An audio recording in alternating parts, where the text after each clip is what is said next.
कहानी की स्टार्टिंग में हमें अंकल को दिखाया जाता है जो किसी को कॉल कर रहा होता है, जिसके बाद चैन और शी को दिखाया जाता है जो कि अपने ग्रैंडफादर से बात कर रहे होते हैं। एंड वहीं पे अंकल और मदर भी होते हैं जो कि उनके साथ बैठे होते हैं। एंड जो ग्रैंडफादर है वो काफ़ी ज़्यादा खुश होते हैं कि इस बार तो कंपनी ने अच्छा काम किया है। एंड उसकी मदर भी कहती है कि सबने काफ़ी ज़्यादा हार्ड वर्क किया है, और वो चैन के साथ जिन को यहाँ से बाहर भेज देती हैं ताकि इस खुशी में वो एक दूसरे के साथ थोड़ा टाइम स्पेंड करें और लंच के लिए जाते हैं। और जिस होटल में वो जाते हैं वहीं पर जिन और जैंग भी आए होते हैं। एंड यहाँ पे चैंग जो है वो काफ़ी ज़्यादा कंफ्यूज होता है शी की हरकतों से कि वो कभी कुछ हो जाती है और कभी कुछ, जिस पर शी उसे कोई भी जवाब नहीं देती और वॉशरूम के लिए कहती है। जहाँ पे जाने के बाद उसकी सिस्टर भी आती है और वो उसे देखती है, जहाँ पे वो एक दूसरे से बातें करती है। एंड जो शी है वो बताती है कि चैंग को थोड़ा थोड़ा शक होता जा रहा है, जिस पर उसकी सिस्टर कहती है कि मुझे पता है लेकिन मैंने चैंग को रिजेक्ट कर दिया है, इसीलिए तुम अगर उसके साथ रहना चाहती हो तो तुम रह सकती हो। और ये बोल के वो बाहर जा रही होती है, तभी उसे चैन मिल जाता है जो उसे देखता है एंड शॉक हो जाता है और उसे कहता है कि क्या तुमने ड्रेस चेंज कर ली, जिस पर जिन हाँ कहती है और उसके साथ उसके घर जाने के लिए कहती है। और तभी जैंग के पास शी आती है, जिसे देख के वो पहचान लेता है कि ये जिन नहीं बल्कि शी है।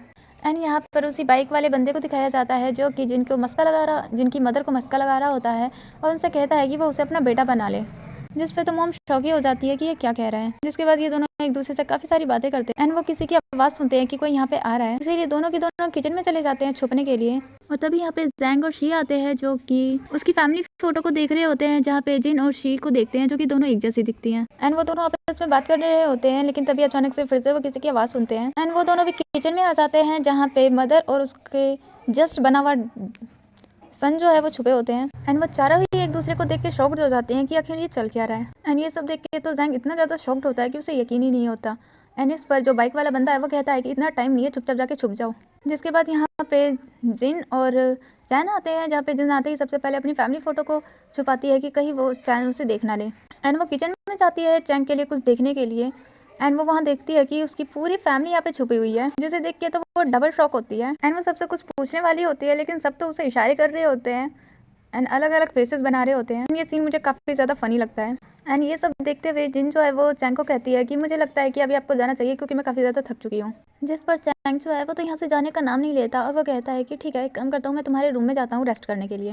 जिसे सुन के तो जिन काफ़ी ज़्यादा शॉक हो जाती है और उसे रोकने का ट्राई करती है। यहाँ एंड तभी जो चैंग है वो उनके घर का रेडियो सुनता है, जिस पे उस दिन जिन ने कार में काफ़ी सारी बातें बोली थी कि उसने अपनी बहन की जगह ऑफिस में गई एंड उसके साथ क्या क्या कुछ हुआ। ये सारी बातें उसकी पूरी फैमिली भी वहाँ पे बैठी सुन रही होती है, जिसे सुनकर सब काफ़ी ज़्यादा शॉक्ड हो जाते हैं। और चैन को तो अलग से बहुत ज़्यादा बुरा लगता है एंड वो सोचता है कि मैंने जिससे प्यार किया था वो शी नहीं बल्कि जिन है।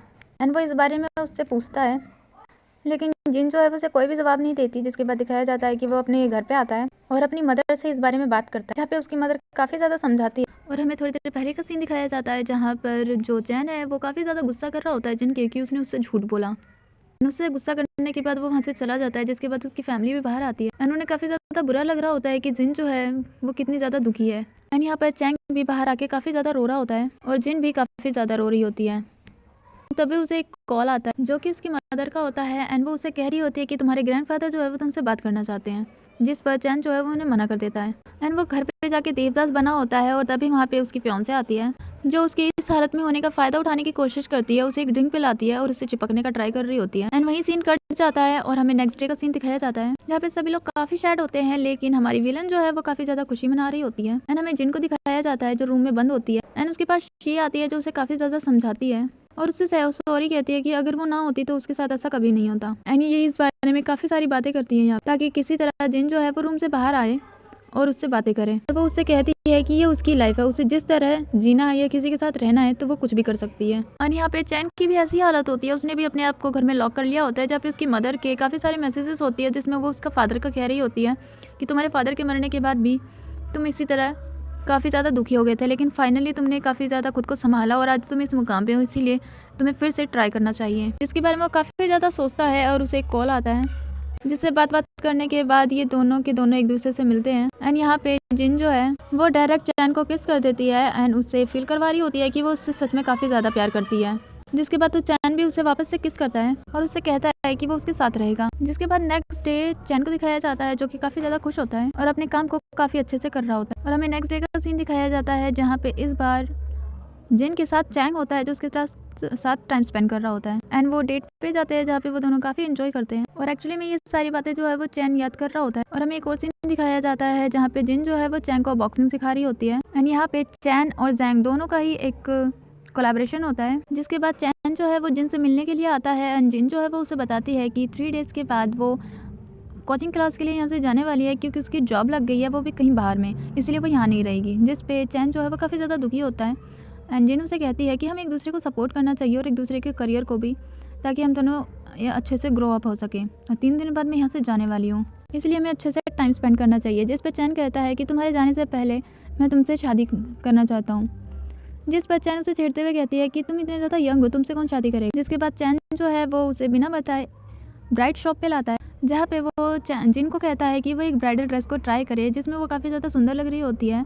एंड जब वो वहाँ उस ब्राइड ड्रेस को पहन के आती है तो चैन तो उसे देखता ही रह जाता है एंड वो काफ़ी ज़्यादा खुश होता है एंड वो यहाँ पे इस ड्रेस में काफ़ी सारी फ़ोटोज़ वगैरह खिंचवाते हैं। जिसके बाद हमें नेक्स्ट सीन में दिखाया जाता है कि जो चैन और उसकी मदर एक साथ बैठे होते हैं और उनके अंकल उससे बहुत सारे शेयर ले रहे होते हैं क्योंकि उसने एक गलती की होती है जो कि है कि एक्चुअली में उसने अपनी फियांसे के साथ एक नाइट स्पेंड की है और इस वजह से वो प्रेग्नेंट है। एज अ कंपनसेशन उसे उसके शेयर्स वगैरह देने होंगे। जिसे देख के तो चैन खुद ज़्यादा शॉक होता है एंड वो याद करता है कि जब वो उस दिन काफ़ी ज़्यादा दुखी था और उसने काफ़ी ज़्यादा ड्रिंक कर रखी थी, तब वहाँ पे उसकी फियांसी हमारी विलन वहाँ पे आई थी। जिसके बाद उस रात का उसे कुछ भी याद नहीं था। तभी वहाँ पे हमारी विलन के मदर फादर आ जाते हैं जो उसे सुनाने लग जाते हैं कि अगर तुम्हें हमारी बेटी से शादी नहीं करना था तो ये सब क्या है। एंड ये सब देख के तो उसकी मदर की हालत ही ख़राब हो जाती है और उसे कॉल आता है कि उसके ग्रैंडफादर का एक एक्सीडेंट हो गया है जिस वजह से वो कोमा में चले गए हैं। और इतना सारा कुछ होने के बाद जो चैन है वो इन सबको झेल नहीं पाता एंड वो अपनी फियांसे से शादी करने के लिए हाँ कर देता है। एंड यहाँ पर जिनकी मदर जिनसे सॉरी कह रही होती है कि उसने उसकी हैप्पीनेस का ख्याल नहीं रखा, लेकिन अब वो जो कुछ भी करेगी अपनी लाइफ में वो उसका साथ देंगे। एंड ये सब सुन के जिन भी काफ़ी ज़्यादा इमोशनल होती है। जिसके बाद उसकी मदर जो है वो रूम में चला जाती है एंड उसे डोरबेल की आवाज़ आती है जहाँ पे कोई और नहीं बल्कि हमारी विलन होती है जो कि अपना इनविटेशन का कार्ड देने आई होती है वेडिंग का। एंड उससे कहती है कि मेरी शादी बहुत ही जल्दी जैन से होने वाली है, इसलिए तुम ज़रूर आना। लेकिन इस बात पे जिनको यकीन नहीं होता कि उसकी शादी वो भी चैन से हो रही है। एंड यहाँ पे इन दोनों का इसी बात पे झगड़ा होने लग जाता है एंड जो जिन है वो उसे स्लैप मारने वाली होती है क्योंकि वो उसकी काफ़ी ज़्यादा बेइज्जती कर रही थी। लेकिन तभी वहाँ पे चैन आ जाता है जो उसका हाथ पकड़ लेता है और उसके सामने आता है और उससे कहता है कि अगर तुम्हें मुझे कुछ कहना है तो तुम मुझे कह सकती हो, लेकिन प्लीज़ तुम इसे कुछ मत कहो। जिसे सुनकर सबसे पहले जिन ये पूछती है कि क्या तुम सच में इससे शादी कर रहे हो। जिस पर चैन हाँ कहता है, जिस पे जो जिन है वो काफ़ी ज़्यादा गुस्सा करती है, लेकिन जो चैन है वो कुछ भी नहीं कह पाता। और तभी वहाँ पे जैंग आ जाता है क्योंकि उसे भी ये न्यूज़ मिल गई होती है कि चैन जो है वो उसकी कज़न सिस्टर से शादी कर रहा है और इस वजह से जिन काफ़ी दुखी होगी। एंड उसे भी यकीन होता है कि ज़रूर यहाँ पे उसकी सिस्टर ने ही कुछ किया है जिस वजह से चैन उससे शादी कर रहा है और इस वजह से वो उन सभी लोगों को यहाँ से जाने के लिए कह देता है। जिसके बाद चैन जो है वो अपनी फियांसे को लेकर यहाँ से चला जाता है, लेकिन उसके जाने से यहाँ पे जिन काफ़ी ज़्यादा सैड होती है और जैंग उसे सपोर्ट कर रहा होता है। एंड वो इस बात से इतनी ज़्यादा सैड होती है कि वो रोने लग जाती है कि आखिर चैन उसे छोड़ के उससे शादी कैसे कर सकता है। जिसके बाद यहाँ दिखाया जाता है जैन जो है वो रास्ते में होता है एंड वहीं पर वो बाइक वाला बंदा होता है जो कि अब जिन का ब्रदर बन चुका है और वह आता ही चैन को एक घुसा मार देता है कि उसकी हिम्मत कैसी हुई उसकी बहन को हर्ट करने की। एंड वो उस पर काफ़ी ज़्यादा गुस्सा कर रहा होता है। और तभी यहाँ पे जैंग भी आ जाता है जो कि चैन को मारने वाला होता है। एंड जो चैन है वो कहता है कि प्लीज़ तुम जिन का ख्याल रखना। एंड इस बात पे जैन को काफ़ी ज़्यादा गुस्सा आता है कि वो एक बहुत अच्छी बॉक्सर है और इतनी अच्छी फाइटिंग करती है कि उसे किसी की भी ज़रूरत नहीं है। एंड यहाँ पे चैंग जो है वो जैंग से सॉरी कहता है कि एक्चुअली में मुझे नहीं पता कि ये सब कैसे हुआ। एंड उसके ग्रैंडफादर का एक्सीडेंट हो गया है और वो कोमा में है एंड उसकी मदर की भी हालत काफ़ी ज़्यादा ख़राब है जिस वजह से उसने अपनी फियांसे से शादी के लिए हाँ कर दिया। जिस पर जैंग कहता है कि मुझे इस बात से कोई भी फ़र्क नहीं पड़ता, वैसे भी जिन यहाँ से 2 दिनों में जाने वाली है एंड उसी शहर में उसने अपनी नई कंपनी स्टार्ट की है ताकि वो उसके साथ रह सके। एंड यहाँ पर ये सोच के तीनों काफ़ी ज़्यादा परेशान होते हैं। जिसके बाद यहाँ पे ये तीनों मिलकर एक दूसरे के साथ प्लान बनाने लग जाते हैं। एंड यहाँ पे जिनको दिखाया जाता है जो कि काफ़ी ज़्यादा सैड होती है और उससे मिलने के लिए शी जा रही वाली होती है, लेकिन उसकी मदर रोक देती है। उससे कहती है कि थोड़ी देर उसे अकेले रहने दो क्योंकि उसे इस चीज़ की ज़रूरत है। एंड नेक्स्ट डे जो जिन है वो यहाँ से जाने वाली थी और हमें यहाँ पे शादी का सीन दिखाया जाता है जहाँ पे जो चैन की फियांसे है वो आ रही होती है ब्राइडल ड्रेस में एंड उसे देख के चैन काफ़ी ज़्यादा सैड होता है एंड वो उसकी जगह जिन को इमेजिन कर रहा होता है। जिसके बाद इन दोनों की शादी स्टार्ट होती है और हमें जिन को दिखाया जाता है जो कि एयरपोर्ट की तरफ जा रही होती है, लेकिन तभी हमें जैन को दिखाया जाता है जो कि एक लाइव कॉन्फ्रेंस कर रहा होता है। एंड चैन जो कंपनी है उसके अंदर जितने भी घोटाले वगैरह चल रहे होते हैं वो सबके बारे में बता रहा होता है। एंड यहाँ पर सभी प्रूफ के साथ वो अंकल की सारी पोल खोल देता है कि इसमें जितना कुछ भी लॉस हुआ था अभी तक वो सब अंकल ने करवाए थे। और हमें यहाँ पे शादी का सीन दिखाया जाता है जहाँ पर शी आती है और इस शादी को रोक देती है और तभी वहाँ पे जिन आती है ब्राइडल ड्रेस में। एंड यहाँ पर शी जो है वो सभी को बता रही होती है कि जो जैन की फियांसे है उसने सबसे झूठ बोला है, और साथ में जैन जो है वो शी को बता रहा होता है कि एक्चुअली में उसकी सिस्टर का एक एक्सीडेंट हुआ था जिस वजह से वो कभी भी मदर नहीं बन सकती। एंड ये बात यहाँ पर जिन जो है वो प्रूफ के साथ सभी को बता देती है, जिसके बाद तो यहाँ पे जैन की फियांसे को काफ़ी ज़्यादा गुस्सा आता है और वो बहुत ज़्यादा बोलने लग जाती है। लेकिन अब इसका कोई भी यकीन नहीं करने वाला, क्योंकि यहाँ पर जिन ने उसकी फेक प्रेगनेंसी की रिपोर्ट दिखा दी थी सबको। इसमें फ्लैशबैक में ये भी दिखाया जाता है कि जैन ने ये सारी बातें शी और जिन दोनों को ही बताई थी और उसकी हेल्प की थी कि उसकी कज़न सिस्टर की सच्चाई सबके सामने आ जाए। एंड ये सब उसने इसलिए किया था क्योंकि वो जिन को काफ़ी ज़्यादा पसंद करता था और वो कभी भी उसे सैड नहीं देखना चाहता था। जिसके बाद तो यहाँ सभी लोगों का मुँह बंद हो जाता है और जैन जो है वो जिन को देख के काफ़ी खुश होता है और यहाँ पर जिन को काफ़ी ज़्यादा बोलते हुए आ रहा होता है कि वो हमेशा उसके साथ रहना चाहता है और वो उससे काफ़ी ज़्यादा प्यार करता है और उसे शादी के लिए प्रपोज करता है, जिस पर जिन भी मान जाती है और उसे यहाँ से शादी से ही भगा के ले जाती है। एंड यहाँ पे काफ़ी सारे गार्ड वगैरह उसे रोकने का ट्राई करते हैं, लेकिन उसका प्यारा सा बाइकर ब्रदर जो है वो उसे सभी गार्ड्स वगैरह को रोक देता है और वो वहाँ से भाग जाते हैं।